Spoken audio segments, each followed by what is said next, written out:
Buenos días, buenas tardes, buenas noches. Vamos a hacer la última clase de campo eléctrico. Voy a compartir la pantalla. Sacar el video, si no molesta mi cara.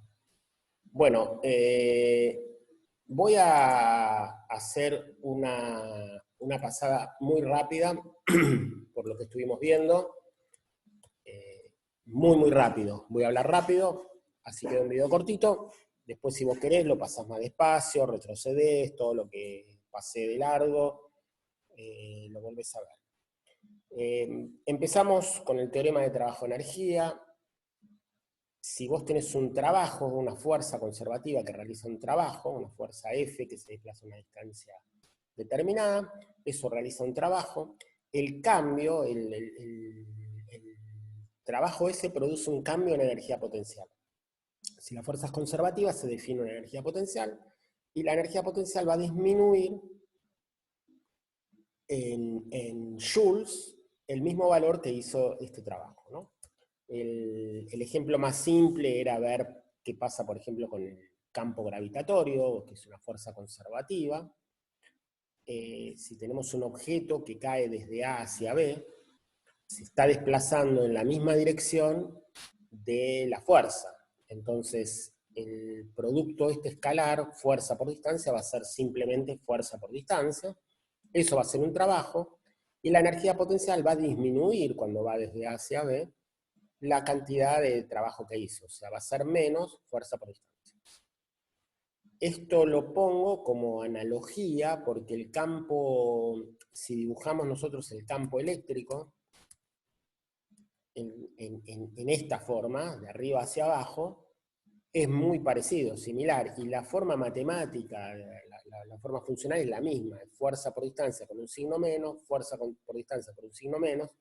La fuerza en el caso gravitatorio, en el caso de una fuerza, masa por aceleración, y en el caso eléctrico es carga por campo. Entonces, lo que vemos acá es que es completamente análogo, completamente... el concepto es el mismo y la matemática es la misma, por supuesto. Entonces, el punto más importante es que uno, cuando tiene un campo conservativo, puede definir una energía potencial, puede definir cuánto vale el cambio en energía potencial. Esto que digo cambio es importante, siempre ponemos acá un delta. ¿Por qué es importante? Porque yo puedo tener acá un libro que tiene una masa y que se desplaza desde, lo pongo a 2 metros y lo hago caer desde el punto A hacia el punto B, hacia el piso, ¿no? Y puedo calcular la diferencia de energía potencial y al mismo tiempo puedo calcular, por supuesto, el aumento de energía cinética, ¿no? Que va a ser el contrario de, o sea, va a ser menos delta EP. Pero este libro, este sistema puede estar en el 7º piso. Entonces, la altura de A, la energía potencial de A, debería tener en cuenta esos 7 pisos. Pero al mismo tiempo la altura de B debería contar con esos 7 pisos. O sea, este B, en lugar de ser 0 ahora, sería, bueno, hay una energía potencial debido a toda esta altura. Por eso lo que importa no es el valor absoluto de la energía. Uno después puede definir dónde pone el 0. Yo el 0 lo puedo poner en la tierra, lo puedo poner en el piso, en el primer piso, en el tercer piso o en el 7º piso. Yo puedo poner el 0 acá. Lo que importa es el valor relativo, el cambio de energía potencial, porque eso es lo que me va a dar el cambio de energía cinética. Esto es un punto importante porque cuando definamos después el potencial eléctrico, vamos a tener voltios, y esos voltios también son relativos a qué cosa. Bueno, hay que poner una diferencia de potencial, por eso también ponemos delta B. ¿Cómo se define entonces el potencial eléctrico? El potencial eléctrico se define como la diferencia de energía potencial dividido la carga. De esa manera nos independizamos absolutamente de la carga y simplemente va a ser el sistema. O sea, esta es la definición de diferencia de potencial eléctrico, que va a ser la diferencia de la energía potencial dividido la carga. Diferencia de energía potencial, por supuesto, ¿no? Nuevamente estamos hablando de debido a un campo eléctrico. las unidades, esto era Joule, esto es Joule dividido Coulomb, y Joule sobre Coulomb es Volt. Es importante también que si tenemos un potencial eléctrico uniforme, o sea que no depende de la distancia, que siempre es el mismo campo en todos los puntos, bueno, en ese caso, cuando calculemos la energía potencial, va a ser simplemente el producto del campo por el desplazamiento. Y como la fuerza es carga por campo, si dividimos por la carga, por supuesto que se nos va. Esa era toda la idea, ¿no? La idea cuando hicimos campo era que la fuerza no dependa de la carga. Bueno, en este caso es que el potencial no dependa de la carga, y nos queda esto. Y esto nos lleva a tener una nueva definición de las unidades de campo eléctrico, porque si ahora la diferencia potencial en volts es igual a campo por distancia, entonces volt dividido distancia nos va a dar campo. Quiere decir que volt sobre metro es una nueva unidad de campo. Antes teníamos que el campo era fuerza sobre carga, ¿no? O sea, Newton sobre Coulomb. Bueno, ahora tenemos volt sobre metro. Y el otro día habíamos quedado con este problema. El problema es qué pasa si se coloca una partícula negativa en un campo donde hay un potencial eléctrico y ese potencial aumenta en la dirección X. ¿Qué va a pasar con la partícula? Si se va a desplazar, si se va a quedar en el mismo lugar, si va a acelerar hacia la derecha, hacia la izquierda. Y lo que hay que pensar en ese problema, ya deberíamos, si vos haces la fórmula formal, siempre lo vas a encontrar a los resultados. Pero podemos ir un poquito más rápido que esa fórmula formal y darnos ya una idea de cómo se desplazarían las partículas en un potencial eléctrico. Y la idea es la siguiente. Acá teníamos este esquemita que habíamos hecho al principio. Si vos tenés un campo que se desplaza hacia la derecha, si la partícula la dejás libre, la partícula va a sufrir una fuerza y va a acelerar en esta dirección. O sea, va a tener un desplazamiento que va a tener en el mismo sentido que el campo. Entonces la energía potencial va a disminuir, va a haber un trabajo hacia acá, la energía potencial va a disminuir en este desplazamiento. Quiere decir que la energía potencial va a ser acá alta y acá va a ser baja. Va a caer en el potencial. Si dividimos todo por una carga positiva, el voltaje acá, la diferencia de la tensión, estoy diciendo las mismas palabras, ¿sí?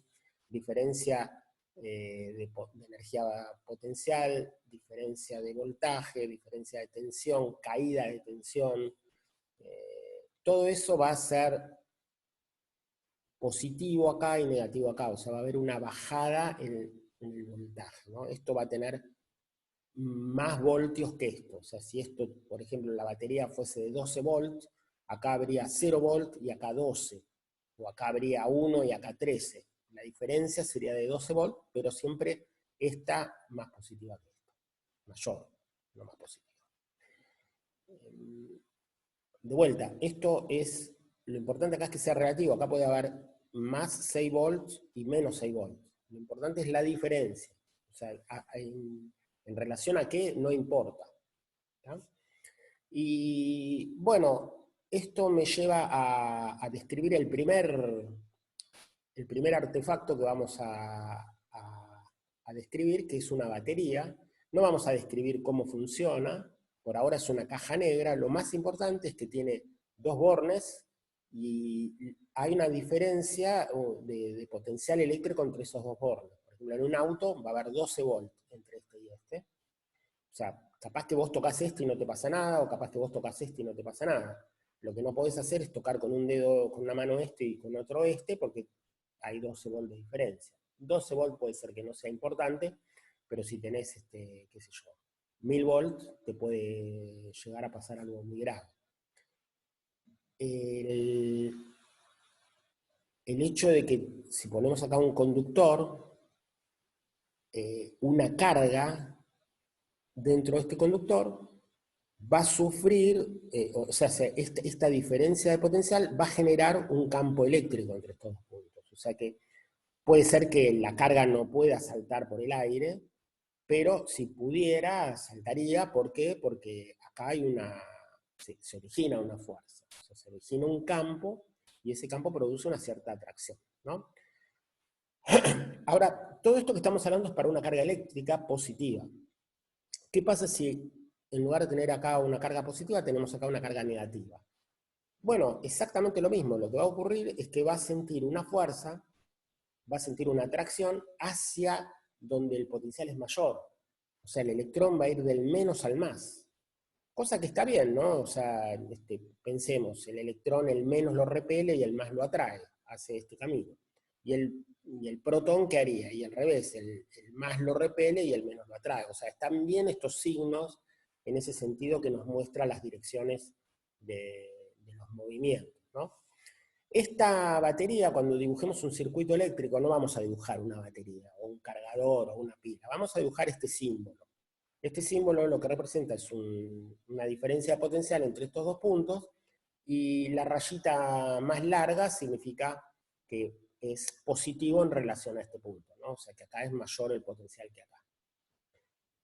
Eso significa nuevamente, si hay un electrón, el electrón ¿qué va a hacer? Y va a salir de acá y va a tratar de ir y de volver a este lado. O sea, el electrón va a tratar de llegar acá, y una carga positiva va a tratar de salir de acá y llegar acá, ¿no? Recordemos, las cargas positivas no se mueven, pero no importa, hacemos un ejercicio mental.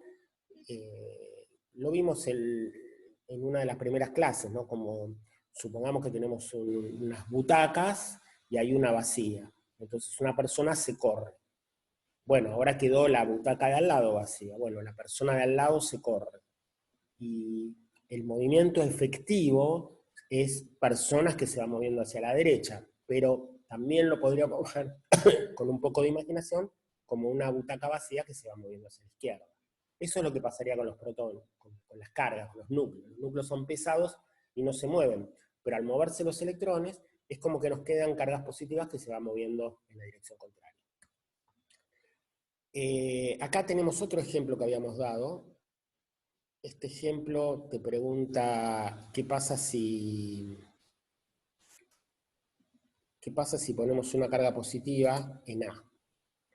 Bueno, lo más importante siempre es tener en cuenta lo que dije recién. No importa el valor absoluto, o sea, no importa que esto sea un voltaje positivo, porque yo perfectamente podría dibujar esta curva así, y este voltaje pasaría a ser negativo, menor a cero, ¿no?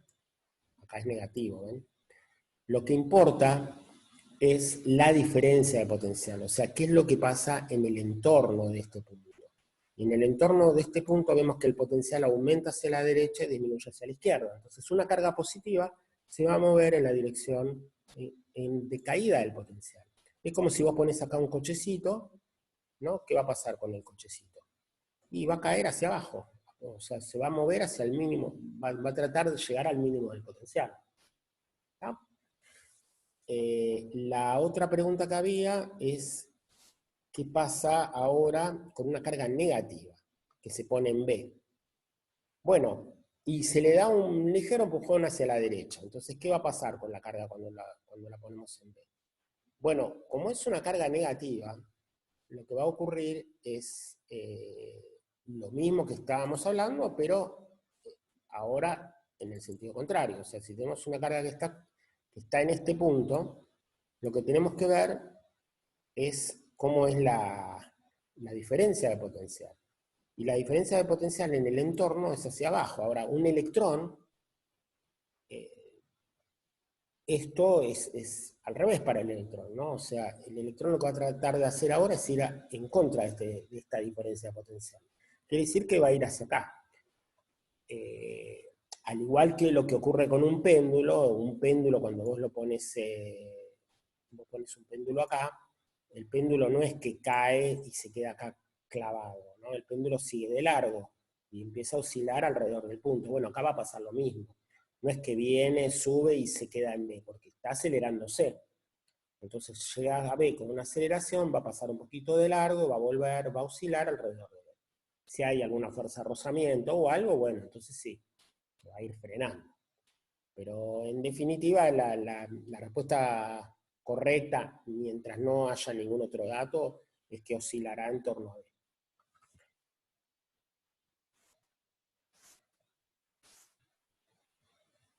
Este problema es un problema que te va a aparecer en muchos exámenes, es un problema que tenemos que saber resolver, que ya lo hemos puesto, hicimos un problema similar.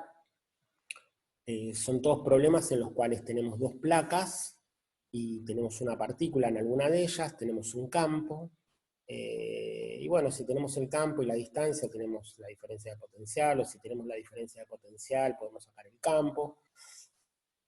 Y en todos estos problemas siempre va a haber una velocidad inicial, que puede ser cero, se libera una de las partículas, y hay que calcular las diferencias de energía, cosa de poder calcular cuál va a ser la velocidad final. Este problema es el problema que tenemos que saber sí o sí, ¿no? O sea, por eso es importante el ejemplo que te di la clase pasada. Bien, ahora viene la probablemente la única fórmula que te voy a dar en el curso que no voy a demostrar. No la voy a demostrar porque no tenemos todavía herramientas matemáticas como para demostrarlo en forma formal, y no quiero hacer aproximaciones o quiero versearte demasiado, porque te lo puedo explicar de alguna manera, pero no va a ser totalmente cierta. ¿Cuál es el problema? El problema es así: yo acá tengo una carga Q en el origen, ¿tá? Y tengo una distancia R, esto es R, y en este punto R quiero poner una carga QE. Y lo que quiero calcular es cuánto trabajo tengo que hacer para hacer eso. O sea, yo vengo desde el infinito, vengo desde acá, tengo acá mi carga QE y la quiero llevar hasta acá. Entonces, ¿qué es lo que hice? Hice fuerza, porque acá hay una fuerza, esta carga está produciendo un campo, acá hay una fuerza y acá hay una distancia. Fuerza por distancia me da trabajo, ¿no? O sea que esa es la energía potencial, el cambio de energía potencial que hice para traer una carga desde el infinito hasta este punto que está a una distancia R. ¿Cuánto vale esa diferencia de energía potencial? Bueno, es la fuerza por toda esta distancia. ¿Cómo se calcula eso? Y es muy difícil de calcular, porque yo acá tengo una fuerza, acá tengo otra, acá tengo otra. O sea, a medida que me voy desplazando, la fuerza va cambiando. Entonces, ¿cómo se calcula eso? Y la forma de calcular es decir, bueno, me voy a desplazar desde acá hasta acá, calculo cuánto vale la fuerza, suponiendo que es constante, y cuánto vale esta distancia. Después me desplazo de acá a acá, después me desplazo de acá a acá, hago infinitésimos, o sea, infinitos caminitos, y esos infinitésimos le hago una sumatoria infinita. Esa sumatoria de infinitésimos se llama integral. Matemáticamente no es complicado hacer eso, es simple, pero como todavía no lo viste, simplemente te voy a dar el resultado. Y el resultado es muy raro, porque el resultado es, bueno, ¿cuánto valdría la fuerza acá, en este punto? Y la fuerza en este punto vale Q por Q dividido R cuadrado. ¿Y qué distancia hay acá? Y fuerza por distancia es R. Entonces hago así y me queda Q por Q sobre R. Pero esta cosa que acabo de hacer está mal, porque no es esta la distancia que se desplazó, es desde acá hasta infinito.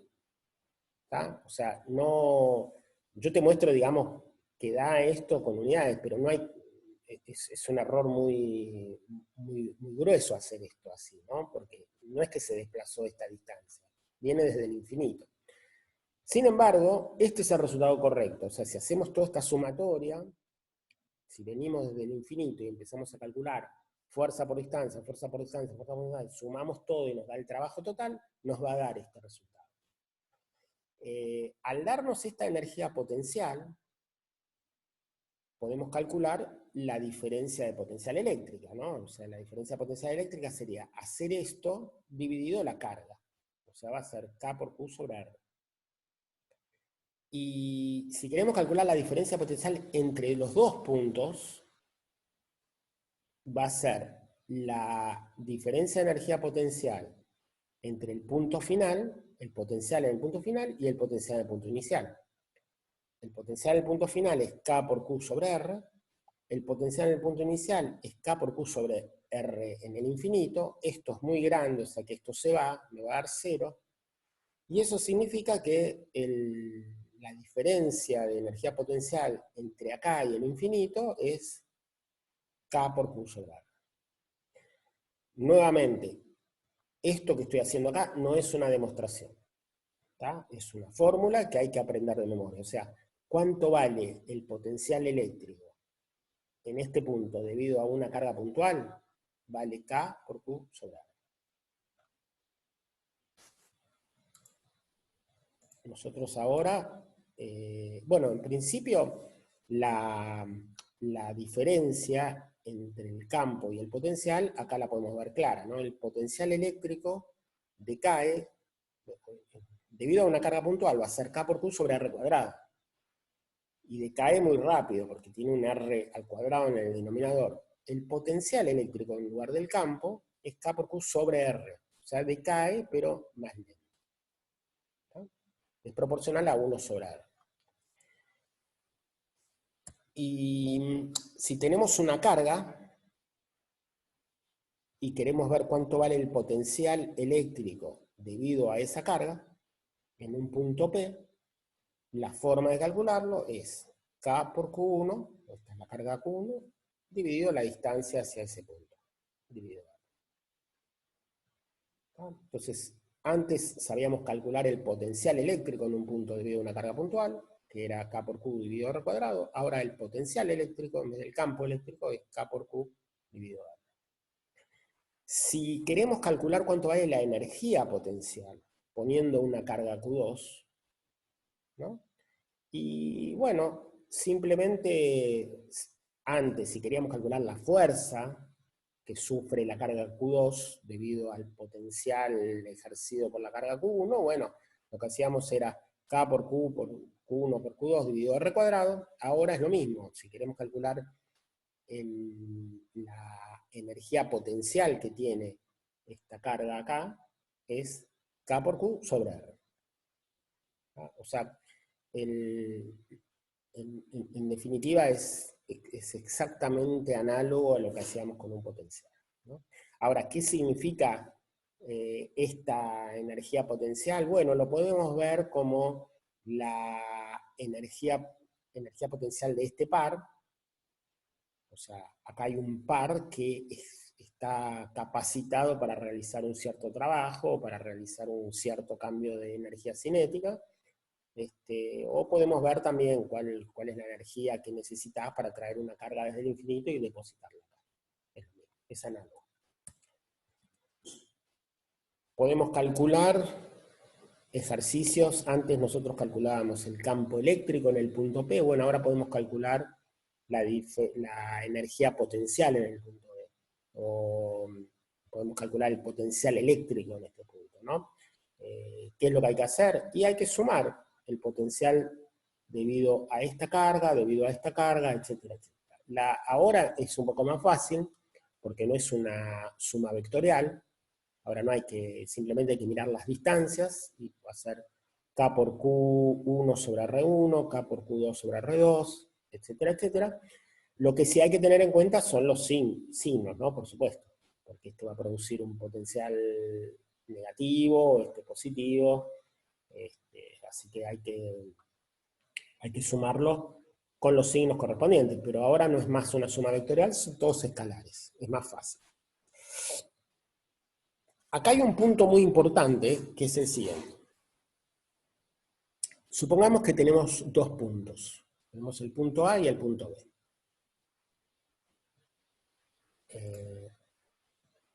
Tenemos acá un punto A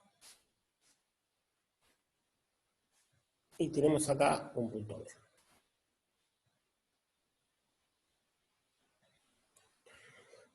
Si llevamos una carga una carga, la llevamos desde el punto A hacia el punto B. Si hacemos esto, el trabajo para llevar la carga desde A hasta B va a ser Q por la diferencia de potencial eléctrico entre A y B. Esa es exactamente la definición de potencial eléctrico, ¿no? Es la energía potencial dividido la carga. Bueno, entonces, si queremos saber cuánto vale la energía potencial, multiplicamos por la carga, y eso va a ser el trabajo. Entonces, lo que vemos es que va a ser Q por el potencial eléctrico en B menos el potencial eléctrico en A. Eso va a ser el trabajo que necesitamos para llevar una carga desde A hasta B. Lo que significa esta fórmula, muy interesante, es que si A y B fuesen dos puntos que tienen el mismo potencial eléctrico, no necesitamos ningún trabajo para mover la carga entre A y B.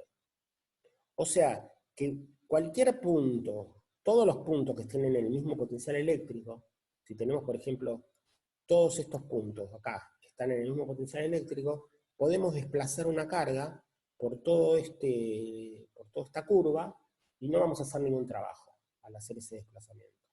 O sea, no se requiere ningún trabajo neto para mover una carga entre dos puntos que están al mismo potencial eléctrico. Eso es muy importante, sobre todo para los conductores.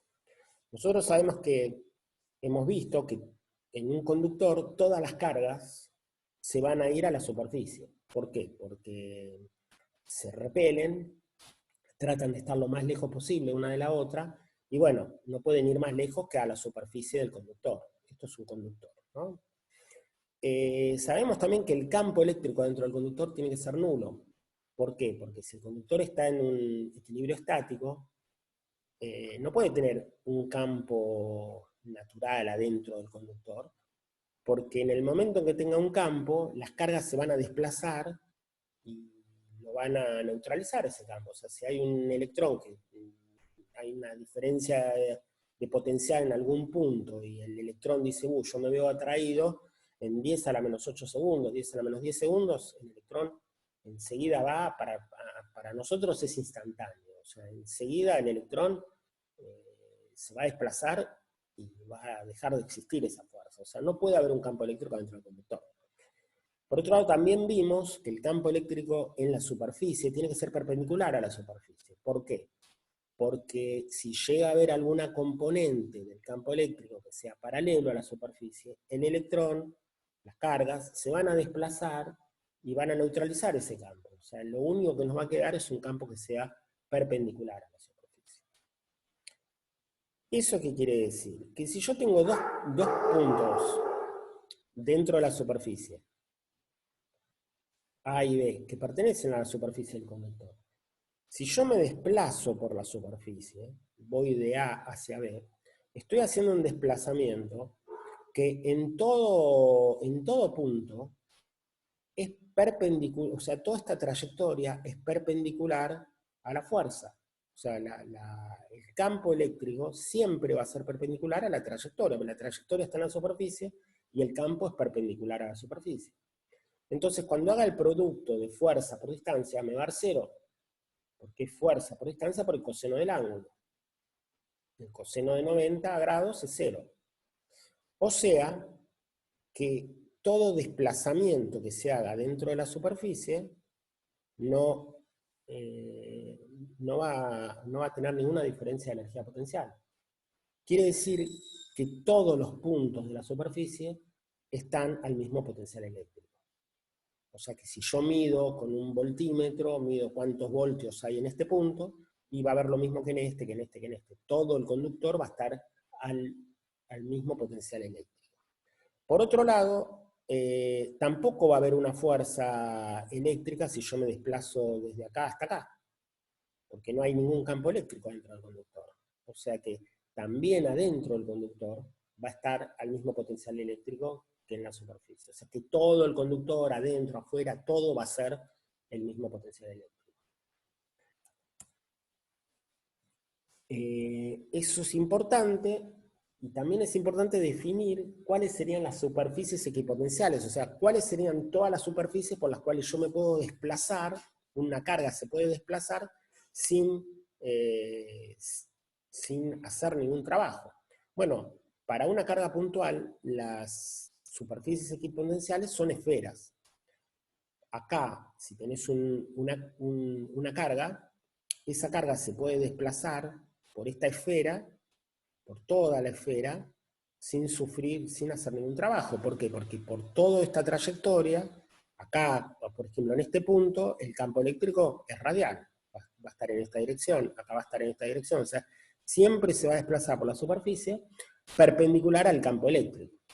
Entonces, todas estas esferas son superficies equipotenciales. Por supuesto que si yo me desplazo desde esta esfera hasta esta esfera, sí va a haber una diferencia potencial, porque esta esfera está acá por Q sobre R, y esta está acá por Q sobre este R. Y no son iguales, entonces hay una diferencia de potencial, ¿no? O sea que cada uno de estas esferas va a tener un potencial que es K por Q sobre R, y cada uno va a estar a su distancia. Entonces, si queremos trazar una superficie equipotencial, lo que tenemos que hacer es ver las líneas de campo, que ya estudiamos cómo se dibujan, y trazar perpendiculares a esas líneas de campo. Entonces, las líneas que unan todas esas perpendiculares determinan superficies equipotenciales.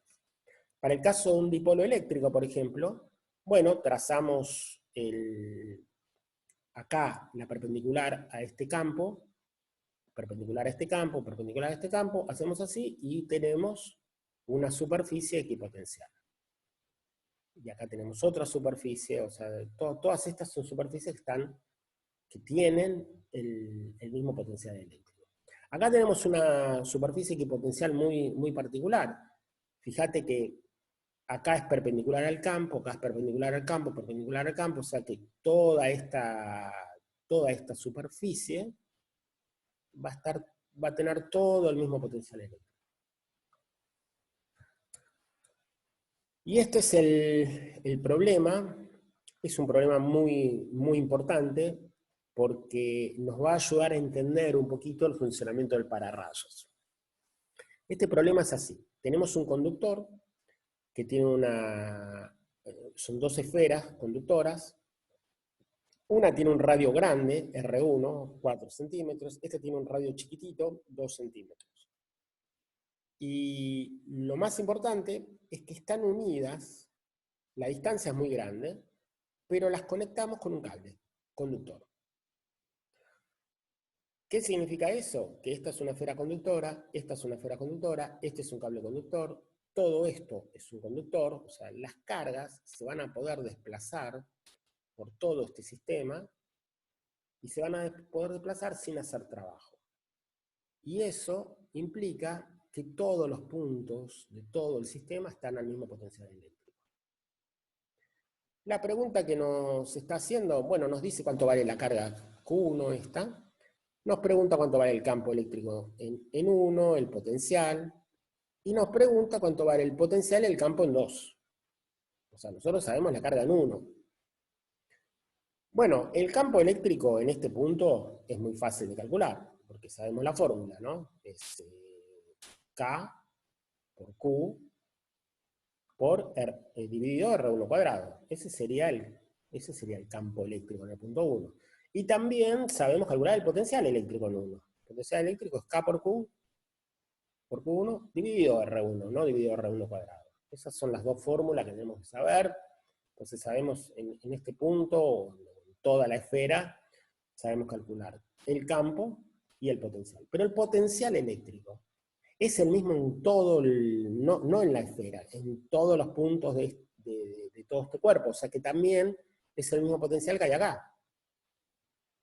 Ahora, si sabemos cuánto vale el potencial en la superficie de la esfera, nosotros podemos saber cuánto vale esta carga Q2.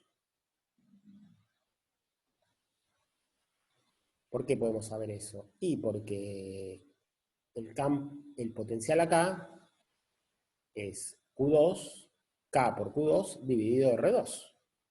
O sea que sabemos cuánto vale podemos calcular Q2. Entonces, vamos a volver a hacerlo ahora más formalmente. Si las dos esferas están unidas por un cable conductor, ambas tienen el mismo potencial eléctrico. ¿Está? Si sabemos entonces la carga y sabemos la distancia, podemos calcular el campo. K por Q dividido R1 cuadrado. Perfecto. Esta es la carga que hay en la esfera 1.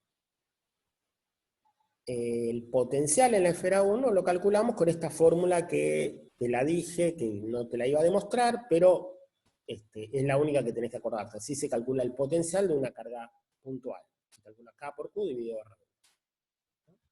Y esa sería este sería el potencial. Fíjate que el campo es 10 a la 7 newton sobre Coulomb. ¿Cuánto vale el potencial en la esfera 2? El potencial en la esfera 2 vale lo mismo que la 1, porque son dos esferas unidas por un cable. Por lo tanto, el potencial va a ser este valor. Pero, si sabemos el potencial, podemos saber la carga de la esfera 2. ¿Por qué? Porque Q2 sobre R2 es Q1 sobre R1. El potencial K por Q sobre R, K por Q sobre R, tienen que ser iguales. Entonces paso el R2, que estaba acá, dividiendo. El K lo simplifico, ¿no? Hay K y K de este lado. O sea, si querés te escribo la fórmula completa para que te quede más claro lo que estoy haciendo. Lo que estoy haciendo es esto. Estoy escribiendo KE por Q2 dividido R2 tiene que ser igual a KE por Q1 dividido R1. ¿No? O sea, el potencial en 2 es igual al potencial en 1. ¿Por qué? Porque están unidos. Son dos conductores unidos por un cable conductor. Entonces, todo un conductor dijimos que tiene el mismo potencial en todos los puntos. Por lo tanto, lo que hago acá es simplifico K y paso el R2 que está dividiendo, multiplicando, me queda esta fórmula. Con esta fórmula calculo Q2. Y sabiendo Q2, puedo calcular el campo en R2. El campo es K por Q dividido R2, o sea, K por Q2 dividido R2. Y fíjate que el campo me da 10 a la 8, no 10 a la 7. O sea, me da el doble. ¿Eso qué significa? Eso significa que el campo eléctrico en la esfera más chica es más grande, mucho más grande que en la esfera más grande. Si bien el potencial es el mismo, el campo eléctrico es mucho más intenso acá. Y eso me lleva a colación a lo que pasaba, por ejemplo, acá, ¿no? Donde acá la curvatura es más grande, o sea, cuando acá tenés algo que es más, que tiene un radio menor, ¿no? O sea, acá hay un radio muy grande, esto es más plano de esto, acá se va a acumular más campo. Y ese es el principio del pararrayo, es tener algo que sea una cosa muy, muy picuda, con una gran variación acá de curvatura, o sea, con un radio muy, muy chiquitito, y ahí se van a acumular los campos eléctricos y por supuesto las cargas, ¿no? Entonces este es el ejemplo que teníamos para demostrar. Yo dije en un momento que, bueno, vamos a demostrar eso, ¿no? Que acá hay más densidad de campo que acá. Bueno, acá está la demostración. Si tenemos un conductor y tiene una parte que es así muy, muy plana y una parte que es con un radio de curvatura muy, muy chiquitito, entonces, bueno, vamos a ver que la acumulación de cargas, o la acumulación de campo, digamos, no es uniforme. Vamos a dibujar ahora el campo eléctrico y el potencial eléctrico. Bueno, el campo eléctrico en el conductor 1 va a ser 0 adentro del conductor. El conductor, recuerden que tenía un radio de 4 centímetros. Y a partir de 4 centímetros va a decaer como R cuadrado, ¿no? O sea, va a tener un valor que va a ser K por Q sobre 4 centímetros al cuadrado, ese va a ser el campo en la superficie, y fuera de la superficie va a ir decayendo. ¿Ah? Va a ir decayendo con R al cuadrado. La esfera 2 va a ser similar, pero va a ser 0 hasta 2 centímetros, y después va a ser K por Q2 sobre R2, o sea, sobre 2 centímetros al cuadrado, pero la carga va a ser mayor acá. O sea, fíjense que acá el campo es 10, y acá esto es 10 y esto es 5. O sea que acá la carga va a ser mayor, y bueno, y el campo también va a decaer como R al cuadrado. ¿Qué va a pasar con el potencial? Bueno, el potencial va a ser el mismo en toda la esfera, y va a ser el mismo que de este lado, ¿no? O sea, el potencial en la esfera 1, en la esfera 2 va a ser el mismo valor, que es el valor que calculamos ahí, ¿no? Es 2 por 10 a la 6 volts. Y eso va a ser por toda la esfera, tanto adentro como afuera, o sea, desde 0 hasta 4 centímetros y desde 0 hasta 2 centímetros. Y estos dos valores son iguales. Y afuera de la esfera, ¿qué va a pasar? Y el potencial va a ir decayendo, pero ahora va a decaer más lento, va a decaer como 1 sobre R. Entonces, esta decae como 1 sobre R y esta decae como 1 sobre R. Estos serían los dibujos de los campos y de los potenciales, tanto adentro de la esfera como afuera.